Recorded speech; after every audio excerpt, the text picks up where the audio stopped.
Hello students, good morning. आज हम maths की वर्कशीट 27 करेंगे। इस समय मैथ्स वर्कशीट में निर्देशांक ज्यामिति का चैप्टर चल रहा है और उसका आज का जो टॉपिक है हमारा वो विभाजन सूत्र। तो विभाजन सूत्र आज हम जानने की कोशिश करेंगे कि कैसे उसको निकालेंगे, विभाजन सूत्र किस प्रकार से उसका हम यूज करेंगे।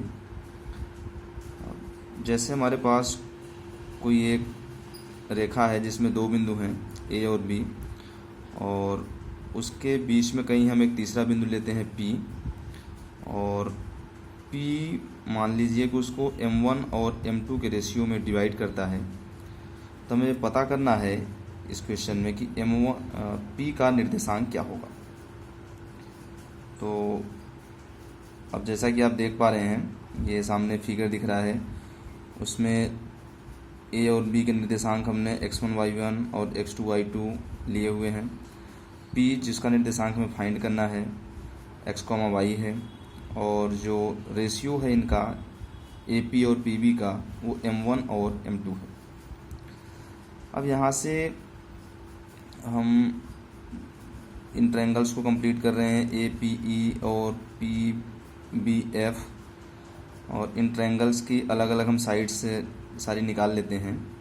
तो आप देख पा रहे हैं कि AR जो कि y1 होगा और AR ही ES के इक्वल होगा, और PS जो कि y के इक्वल है, और P की वैल्यू निकालेंगे तो PS minus ES, that means y minus y1। इसी टाइप से RS की वैल्यू निकालेंगे तो OS माइनस OR, और वो x माइनस x1। AE निकालेंगे तो RS की इक्वल है, वो x माइनस x1 हो गया।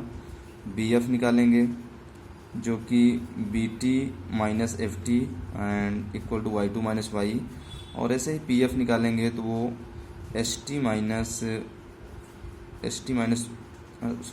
PF इक्वल टू ST, और that equal to OT minus OS and equal to x2 minus x।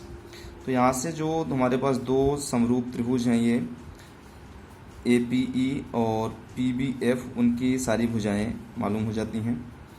और अब हम इस विभाजन सूत्र के फॉर्मूलों को निकालने के लिए पिछले चैप्टर के कॉन्सेप्ट समरूपता का उपयोग करेंगे। हमने पिछले चैप्टर में समरूपता के बारे में पढ़ा है कि अगर दो त्रिभुज समरूप होते हैं तो उनकी संगत भुजाएं आनुपातिकता बराबर होती हैं। तो उसी कॉन्सेप्ट का यूज करके त्रिभुज AEP और त्रिभुज PFB जो कि समरूप हैं, यहाँ से इनकी संगत भुजाएं AE और PF का अनुपात इक्वल हो जाएगा AP और PB के अनुपात के, यानी AE by PF equal to AP by PB।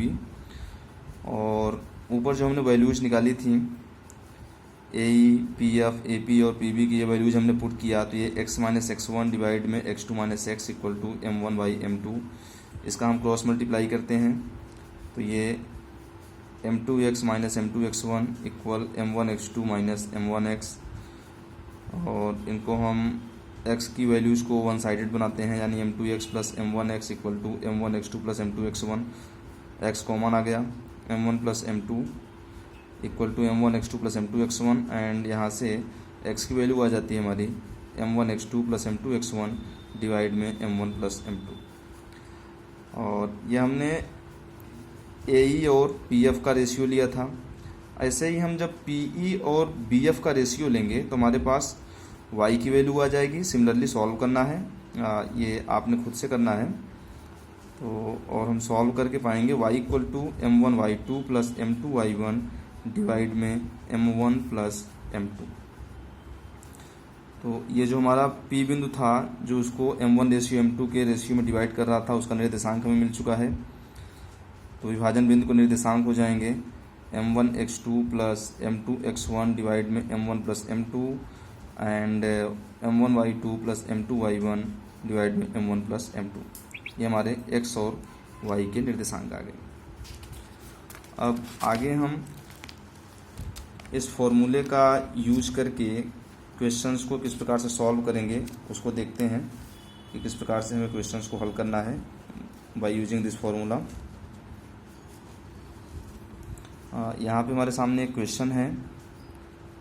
एक रेखाखंड ए बी जिसके निर्देशांक a -6, 10 और b 3, -8 है। बिंदु P के निर्देशांक ज्ञात करना है हमें, जो इसे 2:7 के अनुपात में विभाजित करता है। तो आप देखिएगा यहाँ पे a की वैल्यू है -6, 10 और b की वैल्यू है 3, -8 और x1 y1 -6, 10, x2 y2 3, -8, x, y जो कि हमें फाइंड करना है, और m1 m2 क्वेश्चन के अकॉर्डिंग 2:7। तो बेटा यहाँ से x की वैल्यू निकालने के लिए हम फॉर्मूला यूज करेंगे, x = m1 x2 + m2 x1 divide में m1 + m2। वैल्यूज पुट करते हैं, 2 ब्रैकेट में -6 + 7 ब्रैकेट में 3 डिवाइड में 2 + 7, ये -12 + 21 दैट इज 9/9 = 1। और ऐसे ही y निकालेंगे तो m1 y2 + m2 y1 divide में m1 + m2। अब यहाँ पे 2 ब्रैकेट में -8 + 7 × 10 डिवाइड में 2 + 7 करेंगे तो -16 + 70 डिवाइड में 9, और ये हमारा 54/9 दैट इज 6। तो इस प्रकार हमारे विभाजन बिंदु निर्देशांक आ गए 1,6। आशा करते हैं कि ये आपको पूरी तरह समझ में आ गया होगा। अब इस फॉर्मूले का यूज करके हम मध्य बिंदु के निर्देशांक निकालते हैं, और इसकी एक मतलब ये स्पेशल कंडीशन हो जाती है जिसमें मध्य बिंदु यानी उसके जो दोनों रेशियो है वो 1:1 हो जाएंगे, यानी m1:m2 = 1:1। और जब हम वैल्यूज पुट करेंगे m1 और m2 की विभाजन बिंदु के सूत्र में, तो हमारा मध्य बिंदु का निर्देशांक आता है x1 + x2/2, y1 + y2/2।